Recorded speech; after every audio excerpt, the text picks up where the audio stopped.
கிறிஸ்து இயேசுவில் அன்பிற்கினிய சகோதரர்களே, சகோதரிகளே, இன்றைக்கு திருமுழுக்கு யோவானுடைய பிறப்பை கொண்டாடுகின்றோம். இதை பெருவிழாவாக சிறப்பிக்கின்றோம். அன்புக்குரியவர்களே, பிறப்பு பெருவிழா என்பதை பெருவாரியாக நாம் சிறப்பிப்பதே இல்லை. இறப்பு என்பதுதான் ஒரு புனிதருக்கு சிறப்பு என்று நாம் கொண்டாடுகின்றோம். காரணம், புனிதர்கள் என்ற வகையிலே அவருடைய பிறப்பை நாம் கணக்கெடுப்பது இல்லை, இறப்பை நாம் கணக்கெடுக்கின்றோம். அப்துல் கலாம் அவர்கள் சொன்னது போன்று பிறப்பு ஒரு நிகழ்வாக இருக்கலாம், ஆனால் இறப்பு என்பது ஒரு சரித்திரமாக இருக்க வேண்டும், வரலாறாக இருக்க வேண்டும் என்று சொல்லி அவர் சொன்னார். உண்மை.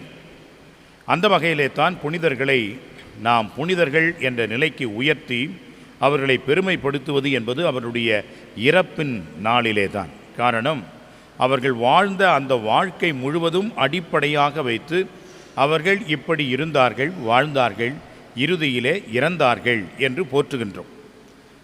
ஆனால் ஒரு சில பேருக்கு மட்டும்தான் பிறப்பை குறிப்பிடுகின்றோம், அந்த பிறப்பை கொண்டாடுகின்றோம். பிறப்பே அவர்களுக்கு சிறப்பு என்பதை நாம் நினைவு கூறுகின்றோம். இதற்கு என்ன காரணம்? யார் யாரெல்லாம் இந்த பிறப்பை கொண்டாடுகின்ற புனிதர்களாக இருக்கின்றார்கள், விவிலிய கதை மாந்தர்களாக வருகின்றார்கள் என்பதை பார்ப்போம் என்றால், முதலிலே நம் ஆண்டவர் இயேசுவினுடைய பிறப்பு என்பது விவிலியத்திலே இருக்கிறது. எனவே அந்த விவிலிய அடிப்படையிலே இயேசு பிறந்தார். இந்த பிறப்பை கொண்டாடுகின்ற விதமாகத்தான் கிறிஸ்து பிறப்பு பெருவிழா, கிறிஸ்மஸ் என்று உலகமே கொண்டாடுகிறது. காரணம், இந்த இயேசு பிறந்த ஒரு நிகழ்வு, ஒரு வரலாற்று நிகழ்வு. அந்த நிகழ்வைத்தான் இன்றைக்கும் நாம் நினைவு கூர்ந்து கிறிஸ்துவுக்கு முன், கிறிஸ்துவுக்கு பின் என்று கிறிஸ்துவனுடைய பிறப்பை மையமாக வைத்து வரலாற்றையே இரண்டாக பிரிக்கின்றோம். எனவே இயேசுவினுடைய பிறப்பு என்பது வரலாறு கொண்டாடுகிறது. இரண்டாவதாக அன்னை மரியாளுடைய பிறப்பு. அன்னை மரியாள் ஆண்டவரால் தேர்ந்து கொள்ளப்பட்டவர். எத்தனை கோடி மாந்தர்கள் இருந்தாலும் அன்னை மரியாளுக்கு கிடைத்த அந்த ஒரு சிறப்பு என்பது ஆண்டவரே கொடுத்த மிகப்பெரிய ஒரு அருள். எனவே தான் அருள் நிறைந்தவரே வாழ்க என்று வானதூதரால் போற்றப்படுகிறார். எனவே கடவுளின் தாய் என்ற ஒரு மிகப்பெரிய ஒரு பேற்றை பெறுகின்றார் அன்னை மரியா. எனவே இத்தகைய ஒரு அருளை பெற்றுக்கொண்ட அன்னை மரியா சிறப்பான வகையிலே இருப்பதனால், இறைவனால் தேர்ந்தெடுக்கப்பட்டதனால், அது மட்டுமல்ல, பாவமே இல்லாத நிலையிலே அவர் பிறந்ததனால், அவரை அமல உற்பவி என்று கொண்டாடுவதனால் அவருடைய பிறப்பு என்பது சிறப்பாக அமைகிறது.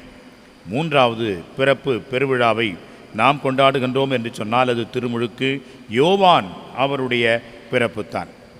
ஏன் யோவான் என்பவர் இயேசு மெசியாவுக்கு முன்னோடியாக வருகின்றார், அவருக்கு முன் அறிவிப்பாளராக வருகிறார். எனவே தான் அவருடைய பிறப்பு என்பது சிறப்பு மிக்கதாக கொண்டாடப்படுகிறது. ஏன் இவர்களுடைய பிறப்பு என்பதெல்லாம் சிறப்பு பெற வேண்டும் என்றால், அடிப்படையிலே 3 பேரும் இறைவனால் தேர்ந்து கொள்ளப்பட்டவர்கள். தனிப்பட்ட முறையிலே ஒரு குறிப்பிட்ட ஒரு இலக்கு என்பதை வைத்து இந்த 3 பேரும் தேர்ந்தெடுக்கப்பட்டிருக்கின்றார்கள். அப்படி என்றால் மற்றவர்களெல்லாம் தேர்ந்தெடுக்கப்படவில்லையா என்று நினைக்கலாம். இயேசு ஆண்டவர் வருகின்ற இந்த மீட்பு திட்டத்திலே இந்த 3 பேரும் முக்கியம் பெறுகின்றார்கள், முதன்மை அடைகின்றார்கள். எனவே தான் அன்புக்குரியவர்களே, இந்த 3 பேரும் உண்மையிலேயே இயேசு ஆண்டவருடைய அடிப்படையிலே முக்கியம் பெறுகின்றார்கள். திருமுழுக்கு யோவான் முன் அறிவித்தார் இயேசு வருகிறார் என்று. அன்னை மரியா இயேசுவை பெற்றெடுத்தார். இயேசு கடவுளின் மகன் இந்த உலகத்திலே பிறந்தார். எனவே இறைவனுடைய திட்டப்படி இவர்கள் இந்த உலகத்திற்கு வந்ததனால், இறைவனே இவர்களை அனுப்பி இருக்கிறார் என்பதனால் இவருடைய பிறப்பு முக்கியம் பெறுகிறது. இரண்டாவதாக பாருங்கள், இவர்கள் பாவமில்லாமல் இந்த உலகத்திலே பிறக்கின்றார்கள். இந்த 3 பேரும் 3 வித்தியாசமான நிலையிலே இந்த அருள் நிலை என்பதை பெறுகிறார்கள். முதலிலே நம்முடைய ஆண்டவர் இயேசு. ஆண்டவர் இயேசு கடவுளின் மகன் என்பதனால் அவர் பிறக்கின்ற பொழுது மட்டுமல்ல, எப்பொழுதும் இருக்கின்றவராக அந்த இருப்பு நிலையில் கூட பாவமில்லாமல் இருக்கின்றார். பாவமே அணுகாமல் அவர் எப்பொழுதுமே இருக்கின்றார். எனவே தான் கடவுளின் மகன் என்ற நிலையிலே கடவுளுக்கு இந்த பாவம் என்ற அழுக்கே இல்லை, இந்த பாவம் என்ற கரையே இல்லை. எனவே தான் அன்புக்குரியவர்களே, பாவமில்லாத பரிசுத்த கடவுளாக ஆண்டவர் இயேசு குழந்தையாக இந்த உலகத்திலே பிறக்கின்றார் என்பதை புனித பவுல் சொல்கின்றார். பாவம் தவிர மற்ற அனைத்திலும் அவர் மனிதர்களைப் போல வாழ்ந்தார் என்று சொல்லுகின்றார். இரண்டாவதாக அன்னை மரியாள் பாருங்கள், அவர் ஒரு மானிட பிறவிதான். இருப்பினும் எல்லா மனிதர்களும் பாவத்திலேயே கற்பமாக உற்பவிக்கின்றார்கள் என்று சொன்னால், அன்னை மரியா மட்டும் இந்த பாவமில்லாத நிலையிலே, பாவத்திலிருந்து விடுதலை பெற்ற விலக்கு நிலையிலே அவர் கருவிலேயே உருவாகின்றார். எனவே தான் அமல உற்பவி என்று அன்னை மரியாளை சொல்கின்றோம். மூன்றாவது நிலையிலே திருமுழுக்கு யோவானை பாருங்கள், அவர் பாவம் என்ற நிலையில்தான் கற்பமாக உற்பவிக்கின்றார். ஆனால் இயேசுவினுடைய வருகையிலே, அன்னை மரியாளினுடைய அந்த அருட்பிரசன்னத்திலே அவர் பாவம் கழுவப்பட்டு தூய்மையாக்கப்படுகின்றார். அவர் பாவமில்லாத நிலையிலே தன்னுடைய தாய் வயிற்றிலேயே திருமுழுக்கை பெற்றுக்கொண்டு இந்த உலகத்திலே பாவமில்லாமல் பிறப்பதினால் அவருடைய பிறப்பு என்பது சிறப்பாக அமைகிறது. எனவே அன்புக்குரியவர்களே, பாவமே இல்லாத ஒரு இருப்பு நிலை, பாவமே இல்லாத ஒரு உற்பவ நிலை, பாவமே இல்லாத ஒரு பிறப்பு நிலை என்ற வகையிலே இவர்கள் இருந்ததனால் இவருடைய பிறப்பு என்பது சிறப்பாக அமைகிறது என்பதை பார்க்கின்றோம். மூன்றாவதாக, ஒவ்வொரு பிறப்பும் இந்த உலகத்திலே இறைவன் திருவுளம் கொள்ளவில்லை என்றால் பிறக்கவே முடியாது. நாம் பல நேரங்களிலே நினைத்து பார்க்கலாம், நான் ஏன் பிறந்தேன், எதற்காக இந்த உலகத்திற்கு நான் வந்தேன், ஆண்டவர் என்னை ஏன் இந்த உலகத்திற்கு அனுப்ப வேண்டும் என்ற கேள்வியெல்லாம் கேட்கலாம்.